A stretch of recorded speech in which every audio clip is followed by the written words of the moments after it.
변박 목사의 아침 묵상 2025년 2월 22일 토요일 아침입니다. 오늘은 누가복음 10장 17절로 20절 말씀을 통해서 끝이 없는 기쁨 이런 제목으로 말씀 묵상의 은혜를 나누겠습니다. 어제 한 동역자가 찾아와 빨리 회복하라고 맛난 음식을 대접했습니다.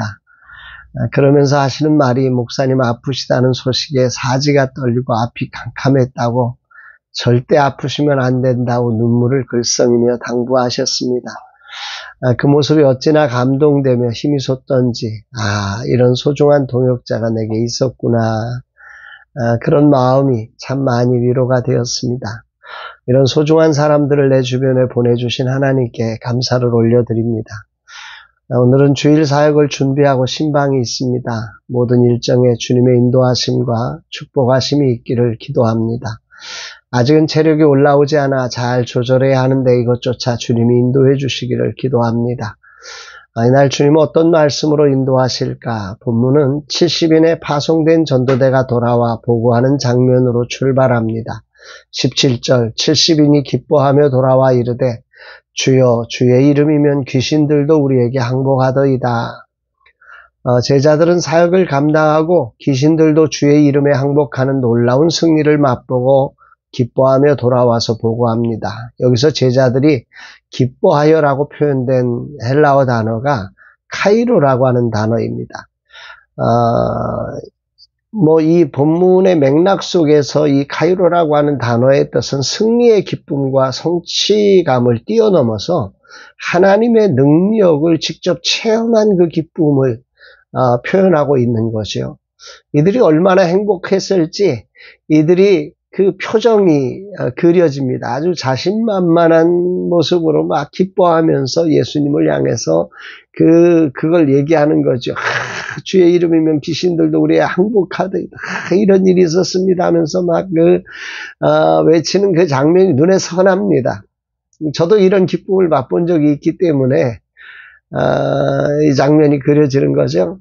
여기에 주님은 맞장구를 쳐주십니다. 18절 예수께서 이르시되 사탄이 하늘로부터 번개같이 떨어지는 것을 내가 보았노라. 예수님은 그들의 보고를 들으며 나도 사탄이 항복하여 떨어지는 것을 보았다고, 이들의 행동을 보셨다고, 이들의 행동을 통해서 일어난 그 사탄이 하늘에서 떨어지는 걸 내가 봤다. 이러면서 맞장구를 쳐주시면서 격려하시는 거죠. 제자들이 예수님의 이름으로 사역할 때 하나님 나라가 확장되고 사탄의 권세가 무너진 것을 예수님이 확인 도장까지 찍어주는 거죠. 또 가시적으로 그런 하나님 나라의 도래 속에 이런 세계가 이제 열렸다는 사실을 제자들을 통해서 또 분명하게 드러내는 장면이기도 합니다.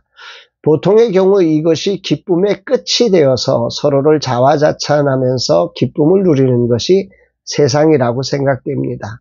그런데 예수님은 제자들의 소리에 귀중한 사역을 맞장구 쳐주시고 그들을 격려하시지만 놀라운 약속과 진정한 기쁨의 자리가 어디인지를 분명하게 재조정해 주십니다. 19절 내가 너희에게 뱀과 전갈을 밟으며 원수의 모든 능력을 제어할 권능을 주었으니 너희를 해칠 자가 결코 없으리라. 예수님은 제자들이 이미 일어난 사건에 기쁨을 가두고 그 기쁨으로만 만족하는 모습을 확장시켜 주시기 위해서 먼저 그들에게 무엇이 주어졌는지를 확인하고 계십니다. 뱀과 정갈을 밟으며 원수의 모든 능력을 제어할 권능을 주었다. 그래서 너희를 해칠 자가 결코 없다. 이렇게 그들의 오늘의 자리를 확인시켜주고 계신 거죠. 이 말씀을 묵상하면서 주목해야 할 단어는 시제를 밝히고 있는 주었으니라는 단어입니다. 과연 주님은 언제 이런 능력을 허락하셨을까? 이 단어는 헬라어로 대독하라고 하는 단어인데요. 시제가 완료형입니다. 그러니까 과거 어느 시점에서 이미 주셨고 그 권능이 오늘까지 현재까지 유효하게 남아있다고 하는 의미인 거죠. 그렇다면 언제 주셨을까? 누가복음 9장 1절에 보면 12제자를 불러 모으사 모든 귀신을 제어하며 병을 고치는 능력과 권위를 주셨다고 하는 표현이 나오지 않습니까? 주님은 제자들을 파송하시면서 이들에게 먼저 이런 능력과 권위를 허락하신 것이요. 우리 주님이 전능하신 분이신데, 전지하신 분이신데 그 제자들을 파송하시면서 아무 무력함 속에 그들을 던지시는 분은 아니시지요. 거기에 필요한 능력과 권위를 부여하셔서 파송하신 거지요. 완료형이라는 그 의미는 한시적으로 그때만 있었다라고 하는 표현이 아닙니다.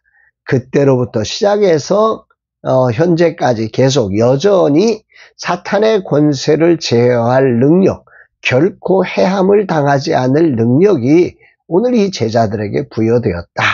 오늘 제자로 살아가는 우리들에게도 동일한 그런 능력이 부여되었다. 이렇게 보는 게 적당한 해석이라 생각됩니다.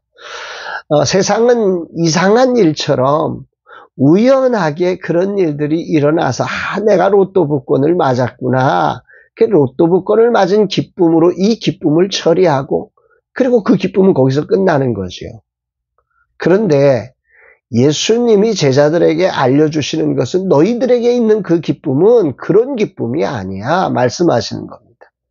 제자들이 참 기쁨의 자리를 누릴 수 있도록 그들을 이끌어 주세요. 20절 그러나 귀신들이 너희에게 항복하는 것으로 기뻐하지 말고 너희 이름이 하늘에 기록된 것으로 기뻐하라 하시니라. 제자들은 사역에서 오는 승리의 기쁨이었지만 예수님은 더 깊은 구원의 기쁨을 강조하신 겁니다. 진정한 기쁨은 어떤 사역의 성취로 오는 결과물이 아니다. 하나님과의 관계 안에서 그 관계 자체가 우리의 기쁨이다. 내가 구원을 받아 원수의 모든 능력을 제어할 권능을 부여받은 하나님의 사람이라는 사실이 저 하늘 생명록에 기록된 하나님의 자녀라는 사실이 우리의 기쁨의 이유가 되어야 한다 말씀하고 계시는 것입니다. 오늘 주님은 사역에서 나타난 어떤 성취가 아니라 구원의 확신이 가장 큰 기쁨이 되게 하라는 것입니다. 그 하나님과의 관계를 가장 소중히 여기고 기뻐하며 신뢰하는 삶이 중요하다는 것입니다. 그리고 사탄의 권세는 이미 무너졌고 예수 이름의 능력 앞에 그 모든 것들이 굴복당하니까 그것을 신뢰하고 이 주님과의 관계를 소중히 여기며 달려가라고 하는 메시지를 전해주고 계신 거지요. 삶을 살아가면서 나타난 어떤 영적 승리에 집착할 때가 종종 있습니다. 그리고 그것에 취해 그것을 이루기에 몸부림쳤던 저의 모습을 돌아보게 됩니다. 주님은 하나님 나라의 백성, 구원받은 하나님의 상속자로서의 정체성을 기억하고 그것을 진정한 기쁨으로 누리며 살아가야 한다고 말씀해 주십니다. 사역하면서 돌아보면 사역의 성취가 기쁨의 끝이 된 삶을 살았음을 자백합니다. 제자들처럼 이렇게 살라고 사단은 우리를 미혹하지요. 그러나 주님은 그것이 제자의 걸어갈 길이 아니다 말씀하시는 겁니다.